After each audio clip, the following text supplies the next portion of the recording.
각종 서류를 우리가 어떤 지방경찰청장한테 제출한다. 그런데 그 법인 설립하는 서류가 있다. 그런데 법인 설립과 관련해서는요, 그 행정청에서 어떤 국가의 행정정보 효율적 관리 이용을 하기 위해서 행정정보 공동 이용 대상이에요. 그건 어떠냐면요, 관련되는 공무원이 국가의 어떤 행정정보 사이트에 들어가서 그 법인의 내용, 등기부 등본을 확인할 수도 있고 출력을 할 수가 있어요. 그렇게 하면은 민원인 입장에서 굉장히 편의를 줄 거 아닙니까? 그게 바로 밑에 나와 있는 법인의 등기사항 증명서 확인이라는 얘기라는 거죠. 물론 이때는 어떠냐면요, 그 어떤 민원인이 거기 동의를 해줘야지 할 수가 있어요. 다시 이해가 안 될 분이 있을 것 같아서 얘기를 드리면요, 어떤 거기 제출 서류에 보면요, 거기 제출 법인 등기사항과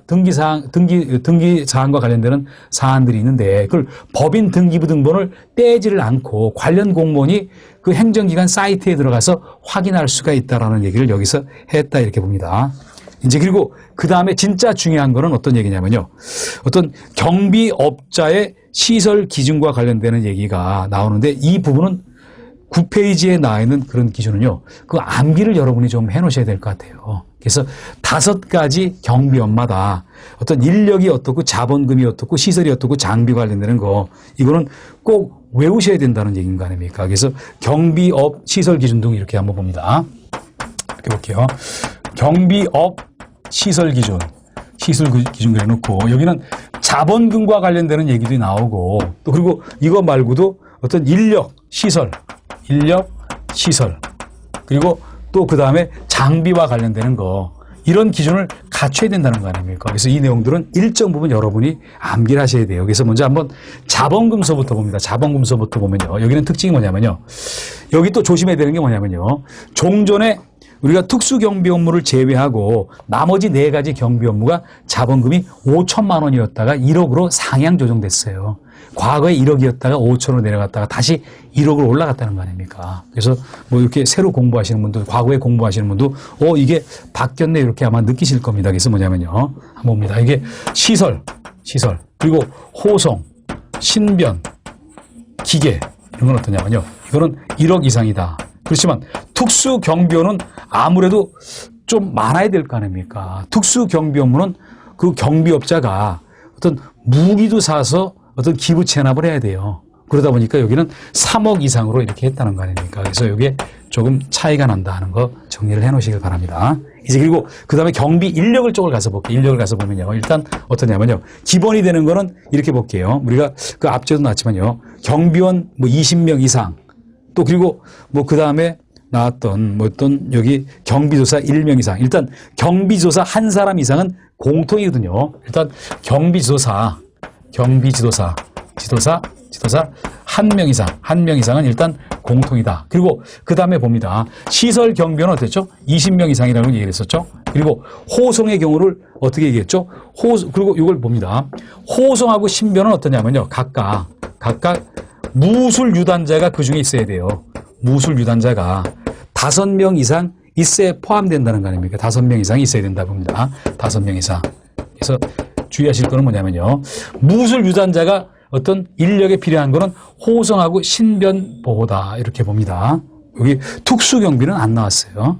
그리고 이제 그 다음에 보면요, 기계경비는 한번 이렇게 봅니다. 기계경비는 어떠냐면요, 관련되는 어떤 자격증, 전자 관련 자격증 소지자가 일정 부분 있어야 된다는 거 아닙니까? 소지자가 10명 이상 포함돼야, 5명 이상 포함된다는 얘기 했잖아요. 5명 이상 포함된 상태에서 10명 이상 있어야 된다. 뭐 이걸 정리하시길 바랍니다. 아무래도 우리가 기계 경비할 때는요, 전자적인 걸 좀 알아야 되니까 전자통신 분야, 뭐 전자 관련되는 분야인 거 아닙니까? 여기 자격증 소유자 5명 이상을 포함한 10명 이상이다.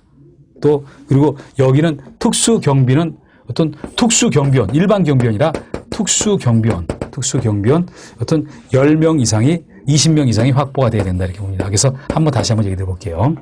우리가 시설경비하고 특수경비는 일단 공통은 20명 이상, 그리고 호송경비하고 신변보호는 무술 유단자가 각각 5명 이상, 그리고 기계경비는 전자통신 분야의 기술 자격증 가진 사람 5명을 포함해서 10명 이상 돼야 된다라는 거, 꼭 요 인력도 한번 여러분이 체크를 해 보시길 바랍니다. 그리고 그 다음에 시설은 뭐냐면요, 경비원들에 대해서 경비회사에서 교육을 시켜야 된다. 그러다 보니까 인력수 이상 어떤 기준 경비 인력수 이상 동시에 교육할 수 있는 교육장을 갖추라는 얘기를 했다는 거 아닙니까? 그런 얘기 여기서 한번 확인을 한번 해보세요. 그리고 그 다음에 장비를 가서 보시면요. 여기 중요한 게 한번 이렇게 볼게요. 호송 경비의 경우는 호송 차량 1대 이상이었죠. 그런데 그 밑에 내려갔어요. 기계 경비는 출장소별로 출동 차량이 1대 이상이 아니라 2대 이상이다. 그래서 여기 2라는 숫자 조심해서 보시길 바랍니다. 호송 경비는 호송 차량 1대 이상. 그렇지만 여기 나와 있는 기계 경비는요. 출장소별로 출동 차량 2대 이상.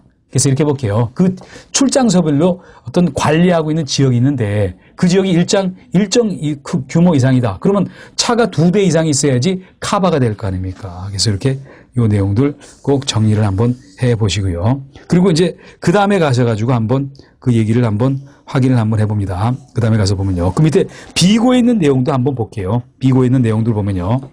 그 밑에 요거와 관련해서 자본금과 관련되는 그 비고를 봅니다. 일을 한번 예를 들어 볼게요. 어떠냐면요. 내가 만약 시설 경비를 하고 있다. 여기서 그러다가 어떤 신변 보호를 추가한다. 보호를 추가.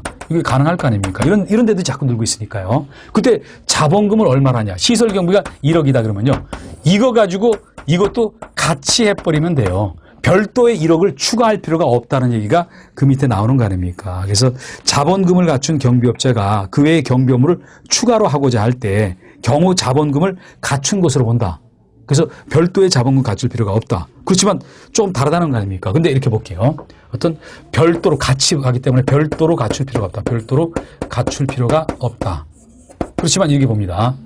얘 두 번째를 보면요. 내가 만약 시설 경비를 하고 있다가 그러다가 추가를 했다. 뭐를 추가했냐면요. 특수 경비 업무를 추가를 했어요. 일단은 그때는 이게 자본금이 1억이고 이게 3억인 거 아닙니까? 그럼 어떠냐면요. 여기 1억을 포함해서 3억을 갖추면 된다는 거 아닙니까? 1억하고 별도 3억에서 4억 이상을 갖출 필요가 없다는 얘기가 거기 비고에 나와 있는 얘기다. 이렇게 여러분이 보시길 바랍니다. 또 한번 가서 봅니다. 그 밑에 비고의 두 번째를 볼게요. 하나의 경비 업무에 대한 시설을 갖춘 경비업자가 그 외 경비 업무를 추가하고자 할 때 경비 인력이 더 많이 필요한 경부에 해당하는 교육장을 갖춰야 된다. 한번 얘기를 봅니다. 이거는 한번 이렇게 볼게요. 내가 만약 호송 경비원을 하는데 그때 교육장이 30명이다. 그런데 지금 시설 경비를 할 때는 시설 경비만 쳤을 때는 50명 이상이 돼야 된다. 그러면 그때 더 많은 경비 업무에 해당되는 교육장 50명 해당되는 거 요거를 갖추면 된다라고 얘기를 한 거 아닙니까? 또 무술 유단자는요. 그냥 아무런 무술 유단자가 다 되는 게 아니라 대한체육회 또는 어떤 문화체육관광부에 등록된 무술 단체만 해당이 된다라고 정리를 하시길 바랍니다. 이제 그리고 그 다음에 가셔가지고요. 한번 봅니다. 그런데 만약 이런 일이 있을 수 있잖아요. 내가 시설을 다 갖추고 있다. 어떤 각종 기준을 다 갖추고 있다. 그런데 쭉 갖추고 있다가 이런 걸 갖추고 있다가요. 어떤 일정할 때 미달이 발생하는 그런 시기가 있을 수 있는 거 아닙니까? 예를 한번 들어볼게요. 출동 차량이 지금 한 대가 어디 지금 사고가 나가지고 아주 못 쓰게 됐어요. 한 대 더 채워야 돼요. 그러면 그 채우는 거는 언제까지 채우라고 그랬습니까? 이거는 이렇게 얘기했잖아요. 이때는 어떤 이런 여기 어떤 병기 어떤 이런 일이 있을 때는요. 어떤 1개월 이내 어떤 채우고 확인을 받아야 된다라고 하는 거. 뭐 그런 얘기도 한번 여러분들이 보시길 바랍니다. 그리고 이제 그 다음에 가시면요. 경비업 업자가 신고하는 사안을 여러 가지를 얘기했어요. 그런데 이 중에 7일 이내에 신고해야 되는 경우도 있고 15일 이내에 신고해야 되는 경우도 있어요. 그래서 그걸 한번 구분을 해서 이왕 공부하는 거 정리를 한번 여러분과 같이 한번 해보도록 할게요.